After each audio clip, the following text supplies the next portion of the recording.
আমরা এখন চলেছি তাকদা তিনচুলের পথে।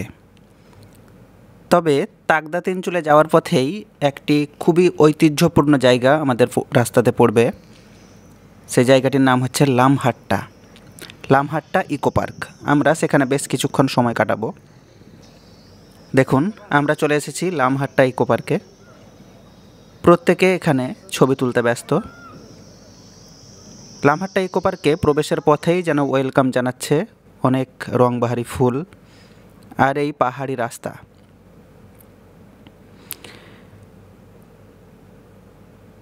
লামহাট্টা ইকো পার্ক অ্যাকচুয়ালি পাইনের সারির জন্য বিখ্যাত। যারা লেপচা জগতে গেছেন তারা যদি এই লামহাট্টাতে একবার আসেন তাহলে লেপচা জগৎকে ভুলে যাবেন। এখানে পাইনের সারি এতটাই মনোমুগ্ধকর যে অন্য কারোর সঙ্গে এর তুলনা চলে না। এখানে বানানো রয়েছে ওয়াচ টাওয়ার। এই ওয়াচ টাওয়ার থেকেই দূরে কাঞ্চনজঙ্ঘার ভিউ দেখা যায়। দেখুন, লামহাট্টা ইকো পার্ক।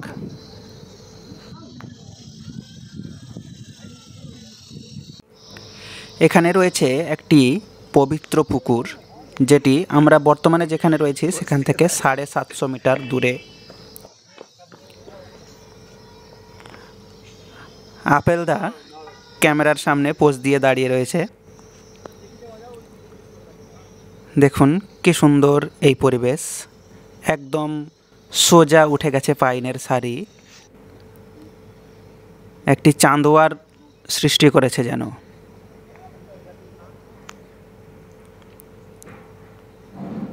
আমাদের মোহনদা অল টাইম ফোনে ব্যস্ত। কাকে যে ফোন করছে কোন ঝরে ঝরে লুকিয়ে। গাছের ফাঁক দিয়ে সূর্যের আভা, কি সুন্দর এই পরিবেশ। আমরা গাছের শিকড়ের তৈরি সিঁড়ি দিয়ে চলে এলাম উপরে স্যাক্রেড ওয়াটার বডি।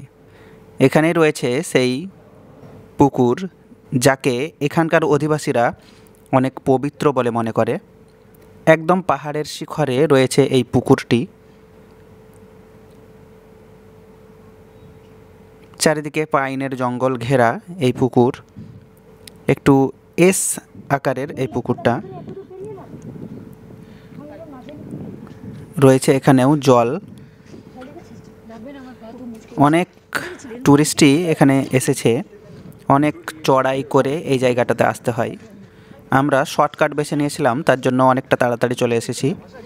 সিঁড়ি বেয়ে বা যে রাস্তাটা করা হয়েছে সেই রাস্তা বেয়ে এলে বেশ কিছু সময় লাগবে। 750 মিটার হাইকিং করে সবাই টায়ার্ড। এটি হচ্ছে সেই পবিত্র পুকুর। লামহাট্টা ইকো পার্কের একদম উপরে রয়েছে এই পুকুরটি। অনেকটা খাড়াই পথে এসে এই পুকুরটির দর্শন পাওয়া যায়। এখানে বেশ কিছু মাছও রয়েছে, খেলা করছে।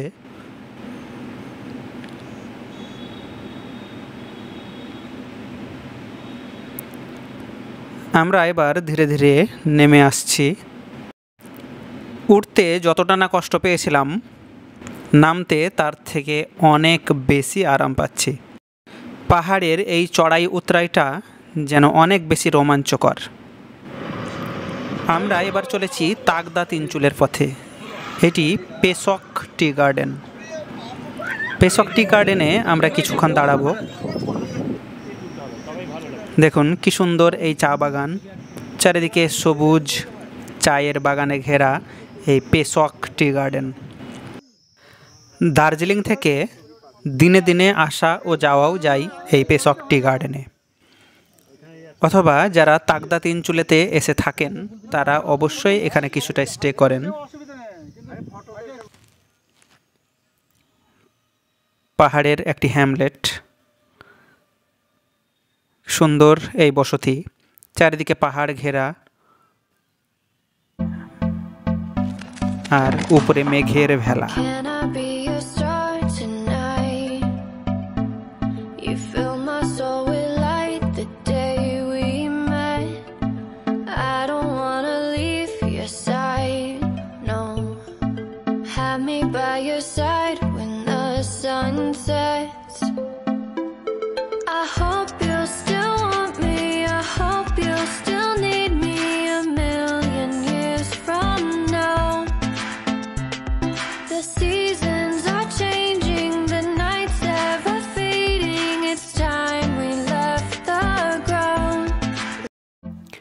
আমরা এখন রয়েছি তাকদাতে আমাদের হোমস্টে হিল ভিউ হোমস্টে। এখান থেকে দূরে পাহাড়ের ভিউ খুব সুন্দর দেখা যায়, তাই হয়তো এই নামকরণ। রুমগুলি খুব পরিষ্কার পরিচ্ছন্ন, রুমের বিছানাগুলোও দেখার মতো খুব সুন্দর, একদম ঝাঁ চকচকে পরিষ্কার, কোথাও ময়লা বা নোংরার লেশ মাত্র নেই। আমরা এখানে একটি রাত থাকব। এটি আমাদের রুম। রুমের জানালা থেকে এই বাইরের ভিউ, ফুলের সমারোহ, আর বাইরের দিকে এই ভিউ, দূরে পাহাড়ের সারি। রাত্রিবেলাতে এখান থেকে ভিউটাও খুব সুন্দর দেখা যায়। আমরা একদম লাঞ্চের সময়ে চলে এসেছি। ডাইনিং রুমটিও খুব সুন্দর দেখার মতো, ঝাঁ চকচকে কাঁচের একদম। খাবারের জন্য আমরা একদম ধোঁয়া ওঠা গরম গরম ভাত, রয়েছে ডিমের ঝোল, ডিম কারি, রয়েছে স্কোয়াশের তরকারি, কাঁচা লঙ্কা, এটা কি তরকারি জানতে পারলাম না, রয়েছে গরম গরম ডাল। এটি হচ্ছে রাত্রিকালীন ভিউ আমাদের হোমস্টে। অপরূপ এই ভিউ, দূরে যেন ছায়াপথ রয়েছে, টিমটিম করে জ্বলছে নক্ষত্রগুলি। তো যারা নিরিবিলি পরিবেশে দিন কাটাতে চান তারা চলে আসুন তাকদা তিনচুলে। এখান থেকে আমরা বেরিয়ে যাব সীমানাতে। লামহাট্টা, তাকদা তিনচুলে, পেশোয়াক এবং ঘুম স্টেশন, এই সমস্ত বিভিন্ন জায়গাতে কাটানো আমাদের কিছু সুন্দর সুন্দর মুহূর্ত ক্যামেরাবন্দি করে।